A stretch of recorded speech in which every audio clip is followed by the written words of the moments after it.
The CPU and GPU will literally determine how fast your gaming PC is. On top of that, having an unbalanced CPU and GPU combo often results in bad gaming performance. That being said, if you want to avoid that and get the best CPU and GPU combo for 1080p resolution, then you came to the right place. I will go through every budget from the cheapest CPU and GPU combo to the most expensive one, and you can find the links to these components with the latest prices and availability in your region down below in the video description. My name is Valentino. That being said, let's start. Before starting, I want to say that 1080p is the cheapest and also the least demanding resolution, so fortunately for you, any CPU and GPU combo that I will mention today will run games at 1080p smoothly, no matter the price. And some of them are ideal for 1440p as well, but I will be talking about that in just a second. So the first combo I want to talk about is the best ultra budget CPU and GPU combo for 1080p. Now this one has the i3 12100F CPU, which is one of the cheapest CPUs that you can get, especially for 1080p.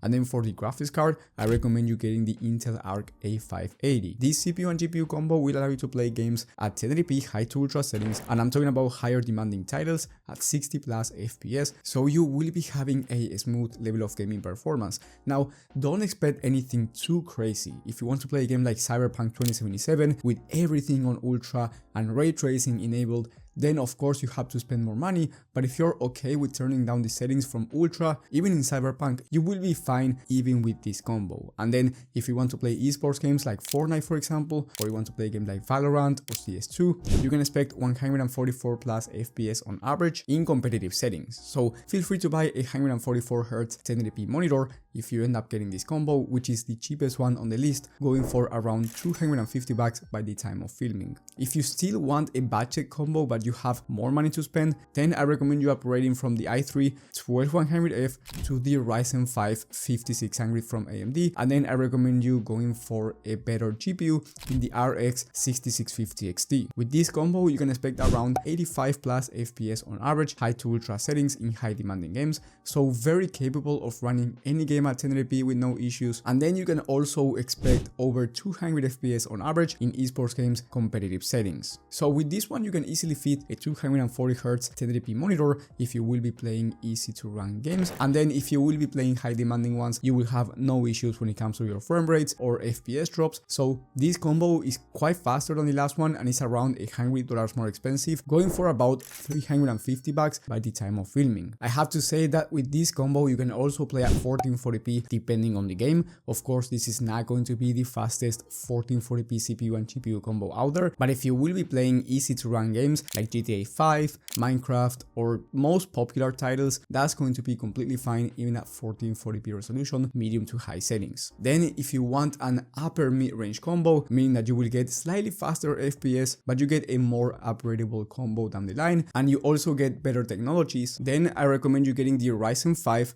7600 CPU alongside the RTX 4060 graphics card from Nvidia. This CPU and GPU combo is going to be amazing for 1080p. There's no game that you can't run, and I'm talking about over 88 plus FPS on average in the most high demanding titles out there, high to ultra settings. So again, no game that you can't run, and since you get the Ryzen 5 7600, you get a more upgradable system over time. This is because you are on the AM5 platform, and this is the newest platform from AMD, so in the next few years, if they release a new CPU, you will be able to upgrade it without having to replace your motherboard if your motherboard is good enough. Now, I will be talking about motherboards and other components in just a second. And then the RTX 4060 honestly is a great GPU for 1080p. Now, my only concern is that it has 8 gigs of VRAM, so if you want to play a game like Hogwarts Legacy on ultra settings with ray tracing enabled, then you are going to be running out of VRAM. But honestly, for most games, even on ultra settings, this GPU is going to be amazing. And as I said before, you get better technologies because you get DLSS, which is an amazing upscaler. So if you want to play at 1440p with DLSS quality on,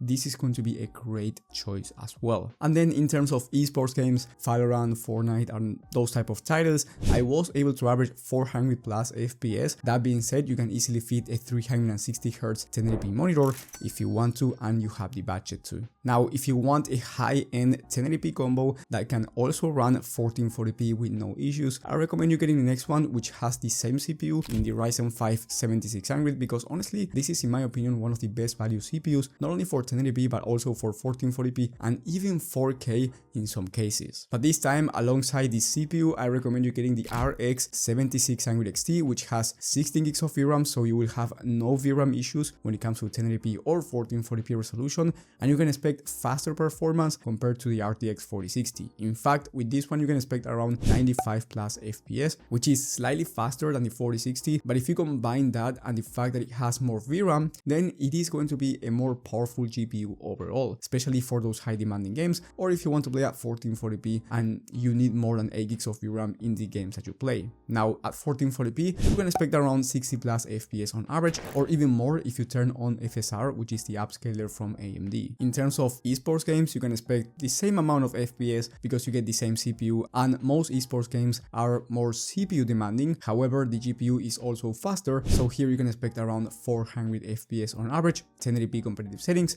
and then if you want to play at 1440p, you can easily expect 240 plus FPS in most esports games competitive settings. So you can feel free to buy a 240Hz 1440p monitor if you want to. And then if you want the fastest combo for 1080p, or you want a future-proof 1080p CPU and GPU combo, I recommend you getting the same Ryzen 5 7600, but this time with the RX 7700 XT, which is very fast and will achieve over 120 plus FPS on average high to ultra settings in high demanding games. So for most games, it's actually going to be an overkill, but in my opinion, it's amazing if you want something that's more future-proof in case you want to play high demanding games that are coming up in the next few years. Now, if you want to play at 1440p, you can expect over 90 FPS high to ultra settings, and in terms of esports titles, once again you can expect over 400 FPS at 1080p competitive settings and over 240 FPS at 1440p. Now, if you don't like AMD for some reason and you really have to go with Nvidia, then I recommend you going with the RTX 4060 Ti 16GB version. However, keep in mind that this is going to be more expensive and this graphics card is going to be slower than the 7700 XT from AMD. So you are paying more and getting less gaming performance, but I have to say that if you are a content creator or you do some type of productivity work, Nvidia might be better for your type of applications. But if you just want the best price to performance for gaming, going with Nvidia is not the right choice in my opinion at this price point. The price for this CPU and GPU combo with the AMD graphics card is going to be around $580 by the time of filming, and if you decide to go with the Nvidia, it's going to be around $630. And then I also want to mention some components that you should avoid for 1080p resolution in my opinion. The first component that you should avoid are just any Intel 14th gen CPUs. Intel 13th gen CPUs on the other hand are going to be cheaper and they will deliver basically the same level of gaming performance, so there's no reason on why you should pick 14th gen over 13th gen. And then other component that I would avoid is the RTX 4060 Ti 8GB version, because in my opinion it's too expensive for a graphics card with 8 gigs of VRAM. Also, if you want to build a PC for 1080p and you are not looking for just a CPU and GPU, you're looking for an entire system that supports these combos very well, you just need the right components. Trust me, you do not want to get the wrong motherboard or RAM kit or even worse, power supply. So if you want to build the right system around these combos, I recommend you watching my video on the best 1080p gaming PC builds. You can find that video in the top right corner of the screen. Thank you for watching and I will see you on the next one.